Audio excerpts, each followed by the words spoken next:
সুপ্রিয় ছাত্রীরা, অনলাইন ক্লাসে তোমাদের স্বাগত জানাচ্ছি। আমি সুফিয়া মিতুল ম্যাডাম, ব্যবস্থাপনা বিভাগ, আগ্রাবাদ মহিলা কলেজ। কেমন আছো তোমরা? আশা করছি তোমরা সবাই ভালো আছো, নিরাপদে আছো। তো কোভিড-19 কারণে তোমরা কিন্তু এখন সবাই বাসায় আছো, তাই না? তো তোমরা কিন্তু পড়াশোনা করার জন্য বেশ ভালো একটা সময় পাচ্ছ। হ্যাঁ, তো আমি আশা করব তোমরা সেই সময়টা কাজে লাগাবে। কেমন? বাসায় বসে তোমরা তোমাদের নির্ধারিত সিলেবাসটা শেষ করে ফেলবে। সেটা তোমাদের জন্যেই ভালো হবে। কেমন? তো শিক্ষা প্রতিষ্ঠান যখন খুলবে তখন কিন্তু তোমাদের পরীক্ষা শুরু হয়ে যাবে।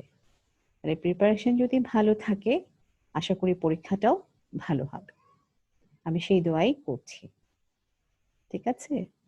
তো গত ক্লাসে আমরা আলোচনা করেছিলাম অব্যক্ত বা অনুক্ত, মুখ্য এবং গৌণ শব্দ। আশা করি তোমরা বুঝতে পেরেছো।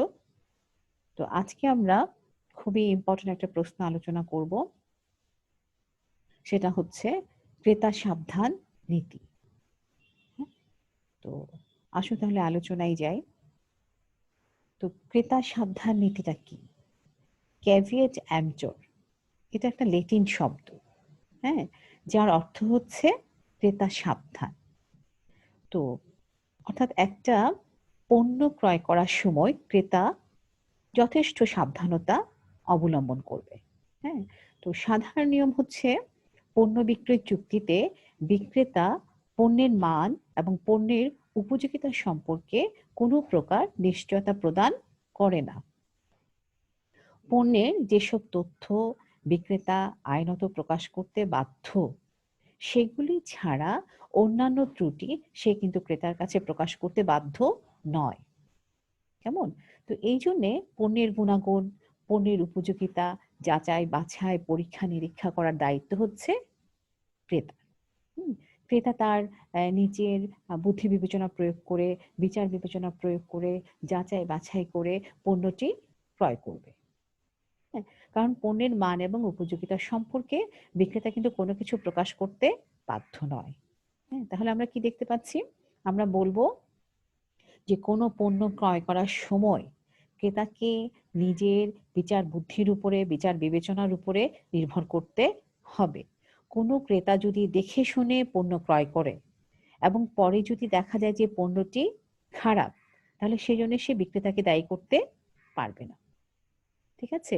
তো এই জন্যই ক্রেতা নিজের স্বার্থে পণ্যের মান, পণ্যের উপযোগিতা সম্পর্কে নিশ্চিত হয়ে, নিঃসন্দেহ হয়ে পণ্য ক্রয় করবে।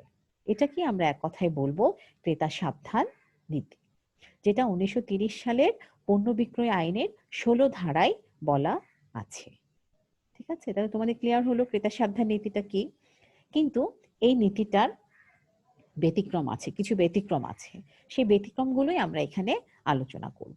মানে যে ক্ষেত্রে ক্রেতা সাবধান নীতিটা কার্যকর হয় না। হ্যাঁ, তাহলে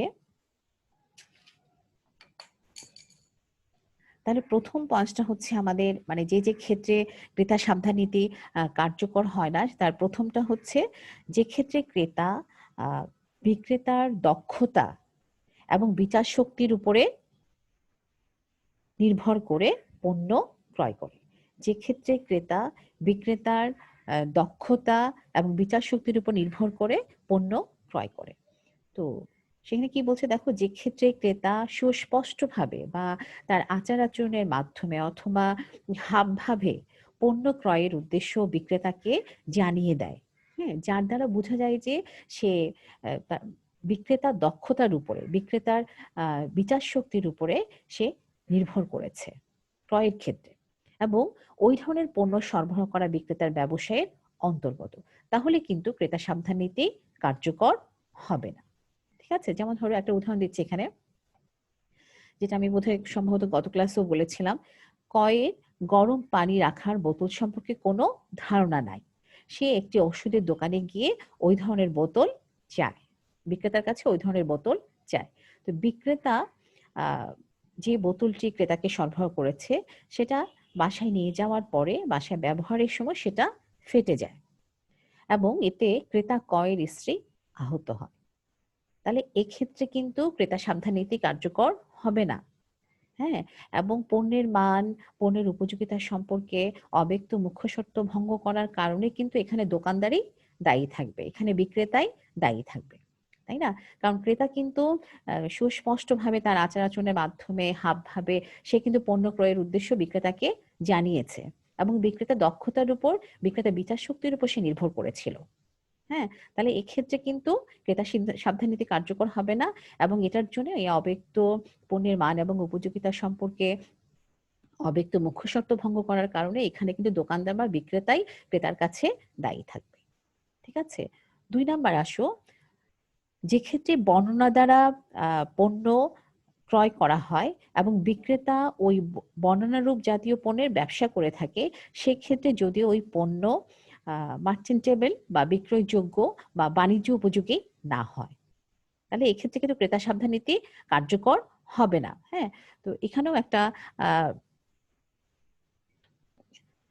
একটা উদাহরণ আছে, সেটা হচ্ছে এখানে দুটো শর্ত পূরণ করতে হবে। একটা হচ্ছে বর্ণনা দ্বারা ওই পণ্য ক্রয় করা হয়েছে এবং যার নিকট হতে ওই পণ্য ক্রয় করা হয়েছে সে ওই রকম বর্ণনারূপ পণ্যের ব্যবসা করে থাকে। ঠিক আছে? তো এক্ষেত্রে ক্রেতা সাবধানতা কার্যকর হবে না। আমি এখানে বলছি ক হচ্ছে বিক্রেতা, যার কাজই হচ্ছে বর্ণনারূপ পণ্যের ব্যবসা করা, আর খ হচ্ছে ক্রেতা, যে বর্ণনার দ্বারা ওই পণ্য ক্রয় করেছে। তাহলে দেখো, ক একটি নির্দিষ্ট মানের মোটর হর্ন ক্ষয়ের নিকট কিস্তিতে বিক্রি করতে সম্মত হয়। খ প্রথম কিস্তি গ্রহণ করে, কিন্তু দ্বিতীয় কিস্তিতে দেখা যায় যে হর্নগুলোতে আঁচড় পড়েছে। হ্যাঁ, যার ফলে সেগুলো অবিক্রয়যোগ্য হয়ে পড়েছে, অর্থাৎ বিক্রয়যোগ্য নয়। হ্যাঁ, তো এক্ষেত্রে বর্ণনার দ্বারা পণ্য বিক্রয় করা হয়েছে এবং বিক্রেতা ওই বর্ণনা পণ্যের ব্যবসা করে থাকে, সেক্ষেত্রে অব্যক্ত মুখ্য শর্ত ভঙ্গের কারণে ক্রেতা খ কিস্তির সম্পূর্ণ মাল প্রত্যাখ্যান করতে পারবে। ঠিক আছে? মানে এখানে কিন্তু ক্রেতা সাবধান নীতি কার্যকর হবে না, কারণ এখানে কিন্তু বিক্রেতা বর্ণনারূপ পণ্যের ব্যবসা করে। আমরা বলেছিলাম দুটো শর্ত পূরণ হতে হবে, একটা হচ্ছে বিক্রেতা বর্ণনারূপ পণ্যের ব্যবসা করে এবং ক্রেতা বর্ণনার দ্বারা ওই পণ্য ক্রয় করেছে। হ্যাঁ, কিন্তু আহ, যদি দেখা যায় যে ক্রেতা যদি পণ্য পরীক্ষা করে নিয়ে থাকে, তবে যেসব দোষ পরীক্ষায় ধরা পড়ার কথা, সেসব দোষ সম্পর্কে যদি কোনো অব্যক্ত মুখ্য শর্ত থাকবে না, অর্থাৎ এখানে কিন্তু ক্রেতা সাবধান নীতি কার্যকর হবে না, এখানে বিক্রেতাকে দায়ী করা যাবে না। আমি আবারও বলছি,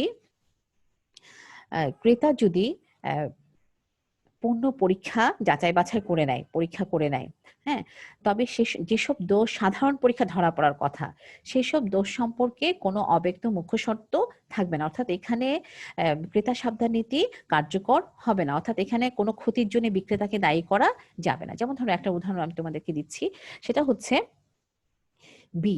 বি হচ্ছে ক্রেতা, কিছু পরিমাণ শিরিষ কিনতে গেলে বিক্রেতা এ গুদাম হতে এনে পিপা ভর্তি শিরিষ দেখালো। আমি আবারও বলছি, এখানে ক্রেতা হচ্ছে বি, বিক্রেতা হচ্ছে এ। বি কিছু পরিমাণ শিরিষ কিনতে গেলে বিক্রেতা এ গুদাম হতে এনে পিপা ভর্তি শিরিষ দেখালো। হ্যাঁ, তো বি পিপা না খুলে শুধুমাত্র উপরে অংশটা পরিদর্শন করেই সে ক্রয় করলো। পরে দেখা গেল যে ও শিরিষ হচ্ছে ত্রুটিপূর্ণ। হ্যাঁ, তাহলে আদালত কর্তৃক ধার্য হলো যে বি সেটা খুলে পরীক্ষা করে নিতে পারত, তাই না? মানে ক্রেতার এখানে পরীক্ষা করে পণ্য ক্রয় করার একটা সুযোগ ছিল, সে সেটা করেনি। হ্যাঁ, তাহলে এখানে কিন্তু বিক্রেতা এ কে দায়ী করা যাবে না। ঠিক আছে? এখানে কিন্তু ক্রেতা সাবধান নীতিটা কার্যকর হবে।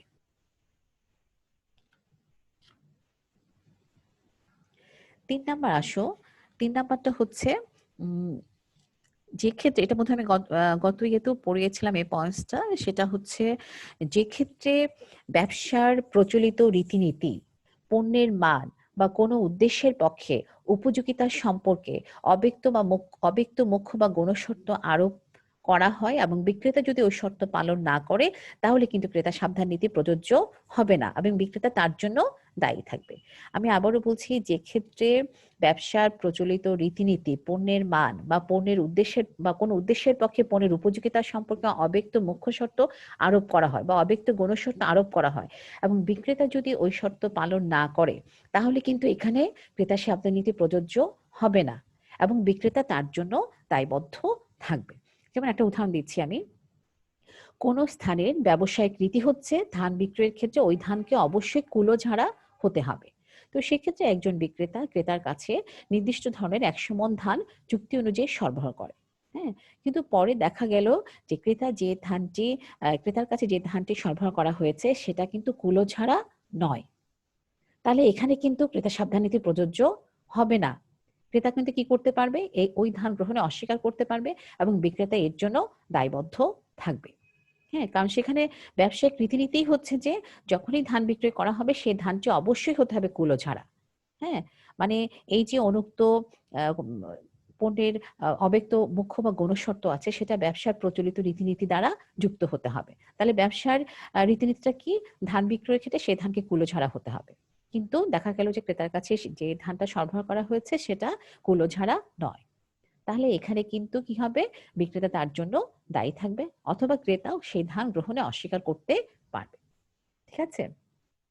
৪ নাম্বার আসো, আহ, যে ক্ষেত্রে বিক্রেতা মিথ্যা বর্ণনা অথবা প্রতারণার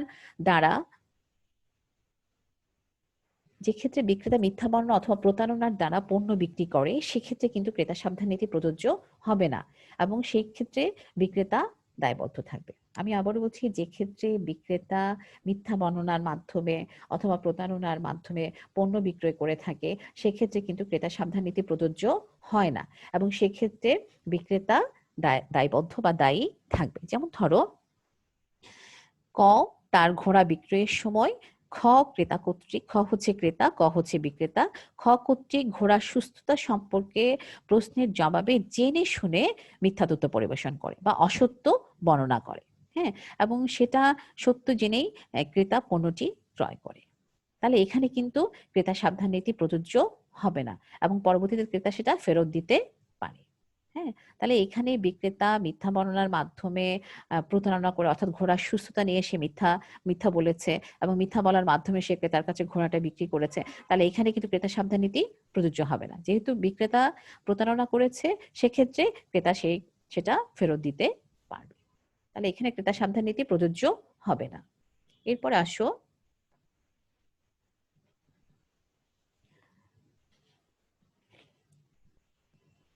৫ নাম্বার হচ্ছে, যে ক্ষেত্রে বর্ণনা দ্বারা পণ্য বিক্রি করা হয় সেক্ষেত্রে পণ্যটি বর্ণনার সঙ্গে না মিলে।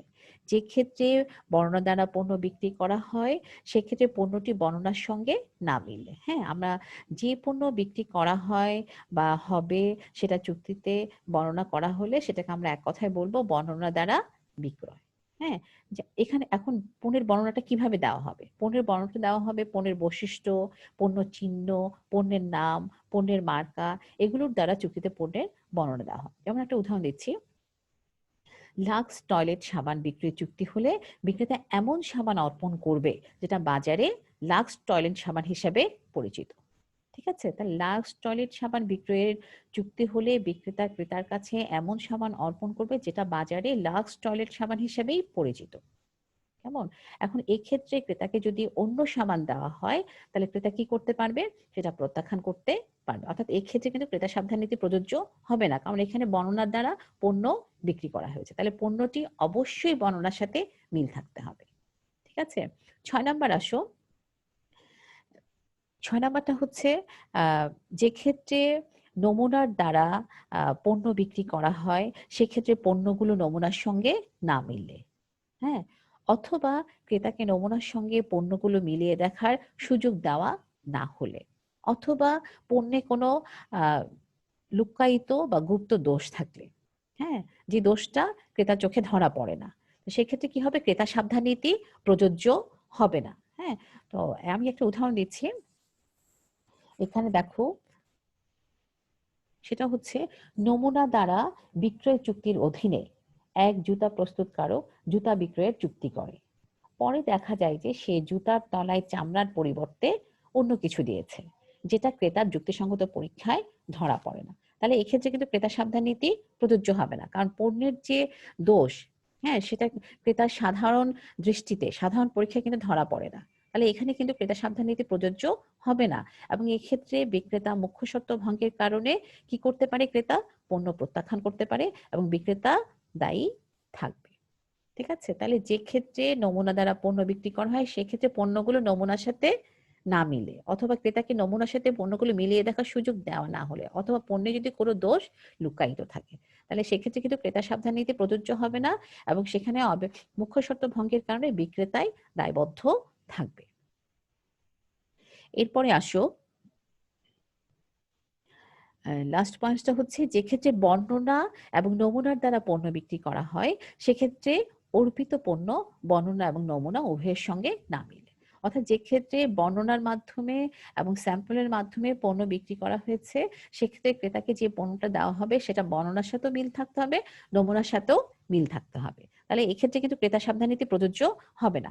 যেমন ধরো, খকে নমুনা অনুযায়ী বিদেশে সংশোধিত সরিষার তেল বিক্রি করতে ক সম্মত হয়।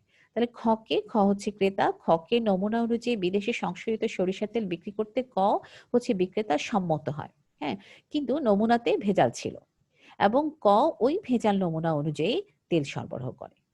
কিন্তু পরে দেখা গেল যে সেটা কয়ের কাছে যে তেলটা সরবরাহ করা হয়েছে সেটা কিন্তু নমুনা এবং বর্ণনার সাথে মিলে নাই, অর্থাৎ সেটা বিদেশে সংশোধিত সরিষার তেল নয় বলে গণ্য হয়। তাহলে এক্ষেত্রে কি করতে পারে? এক্ষেত্রে কিন্তু ক্রেতা সাবধান নীতি প্রযোজ্য হবে না, কারণ এখানে নমুনা এবং বর্ণনার দ্বারাই পণ্য বিক্রি করা হয়েছিল। তাহলে মুখ্য শর্ত ভঙ্গের কারণে এখানে বিক্রেতা দায়বদ্ধ থাকবে এবং ক্রেতা খ ওই তেল প্রত্যাখ্যান করতে পারবে। ঠিক আছে? তো এই ৭টি ক্ষেত্রে ক্রেতা সাবধান নীতি প্রযোজ্য হয় না। কেমন? এবং বিক্রেতা পণ্যের যাবতীয় দোষ ত্রুটির জন্য সে কিন্তু ক্রেতার কাছে দায়বদ্ধ থাকবে। তাহলে এই হচ্ছে আমাদের ক্রেতা সাবধান নীতির ব্যতিক্রম। তাহলে আজকে আমরা আলোচনা করলাম ক্রেতা সাবধান নীতি বলতে কি বোঝায়, ক্রেতা সাবধান নীতির ব্যতিক্রম। তোমরা এই প্রশ্ন খুব ভালো করে দেখবে, তোমাদের জাতীয় বিশ্ববিদ্যালয়ে বেশ কয়েকবার এই প্রশ্নটা এসছে। হ্যাঁ, তো আজকে এই পর্যন্ত। আগামী ক্লাসে আমরা অন্যান্য প্রশ্ন যা আছে পণ্য বিক্রয় আইনে সেগুলো আলোচনা করব। তোমরা ভালো থাকবে, সুস্থ থাকবে সে প্রত্যাশা আজ শেষ করছি। আল্লাহ হাফিজ।